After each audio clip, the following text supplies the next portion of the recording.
안녕하세요, 여러분. 자본주의 길잡이별 폴라리스 유진입니다.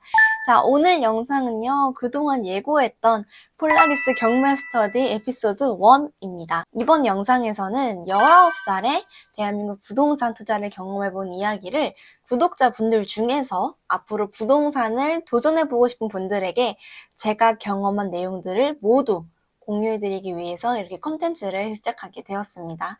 이 컨텐츠는요, 단순히 어떤 성공담이 아닌 정말 제가 경험한 시행착오들, 그리고 각 상황별 제가 느꼈던 점을 생생하게 전달해드리는 컨텐츠가 될 것 같습니다. 그러면 바로 지금 시작하겠습니다.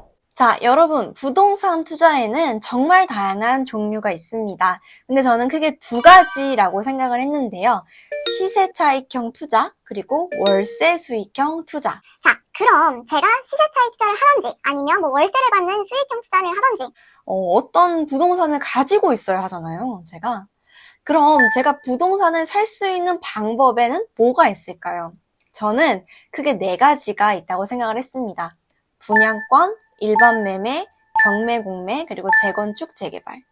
먼저 저는 각각의 그 방법들을 살펴봤을 때, 그리고 제가 부동산을 공부하기 시작했을 때, 이런 다양한 매매 방법 중에 저는 경매 공매에서 좀 메리트를 많이 느꼈던 것 같아요. 그래서 제가 경매로 이 부동산을 처음 시도했던 거고요. 어떻게 보면 시세보다 좀 싸게 살 수 있는 메리트가 좀 저는 크게 느껴졌었거든요. 자, 경매는요, 금융기관이나 국세청 또는 개인에게 빚을 지거나 체납을 하여 본인의 채무를 변상하지 못해서 법원에서 선량한 채권자들의 피해를 막기 위해 담보로 잡혀있는 부동산을 경매로 내놓는 것이라고 합니다. 자, 여러분, 여기까지는 이해되시겠죠? 그래, 나 이제 경매 할 거야. 이제 마음 먹었어. 그러면 이 다음에 궁금한 게 뭘까요? 이거겠죠? 그럼 그 법원에서 경매로 나온 부동산은 어디서 볼 수 있나요? 그게 바로 대한민국 법원 경매 정보 사이트에서 확인이 가능합니다. 그런데 여러분들, 하지만 해당 사이트는 솔직히 좀 보기 쉽지 않아요. 좀 어렵게 설명되어 있는 것 같아요. 이건 제 생각입니다. 그래서 보통은 시중에 해당된 그 경매 물건들을 좀 잘 정리해 놓은 간편 사이트를 저는 이용을 합니다. 해당 사이트에 들어가 보시면 경매 물건들이 정말 이해하기 쉽게 정리되어 있습니다. 그래서 경매 물건을 해당 사이트에 들어가셔서 쉽게 확인이 가능합니다. 자, 이제 경매가 뭔지, 시중에 경매 물건들이 어떻게 나오는지, 그리고 어디서 확인할 수 있는지 다 이해가 되셨다면 본격적인 경매 활동이 진행이 됩니다. 경매 순서는요, 제가 생각했을 때 크게 10가지로 나눌 수 있다고 생각합니다. 첫 번째는 종잣돈 정하기, 두 번째는 지역 정하기, 세 번째는 물건 검색하기, 네 번째는 물건 정하기, 다섯 번째는 현장 납사하기, 여섯 번째는 입찰하기, 일곱 번째는 잔금 납부하기, 여덟 번째는 명도하기, 아홉 번째는 수리하기, 열 번째는 물건 세팅하기. 이 10가지 각각의 경험들은 더 자세하게 추후 에피소드에서 여러분들한테 공유해 드리도록 하겠습니다. 오늘은 간단히 이 절차에 대해 알아보면 좋을 것 같아요. 자, 먼저 가장 중요한 거죠. 1단계, 종잣돈 정하기. 바로 시드라고 부르죠. 아직 불인이신 분들도 각자 어느 정도의 이 부동산 시드를 정해놓고 그리고 모으고 있다고 생각을 합니다.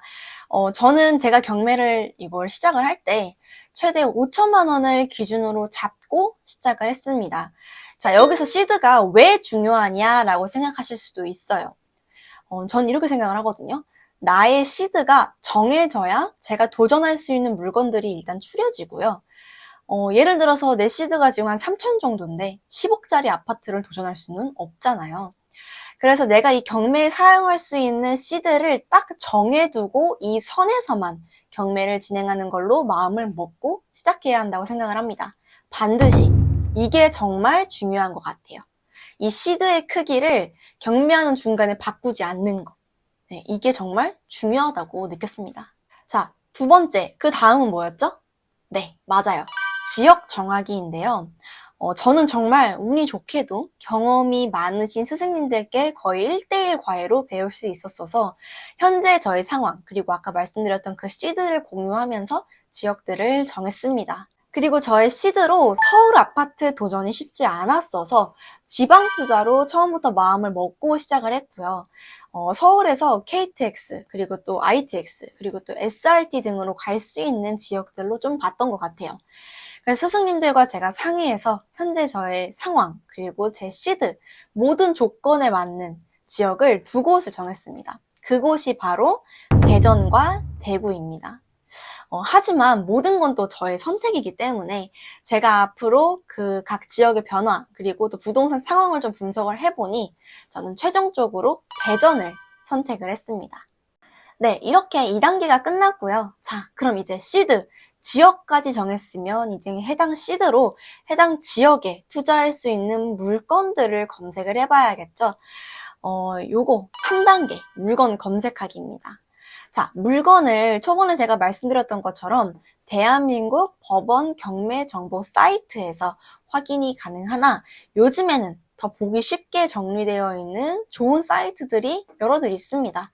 저는 옥션원 그리고 탱크 옥션 사이트를 이용해서 지역과 그리고 물건 종류들을 선택을 해서 각각의 그 경매 물건들을 확인을 했습니다.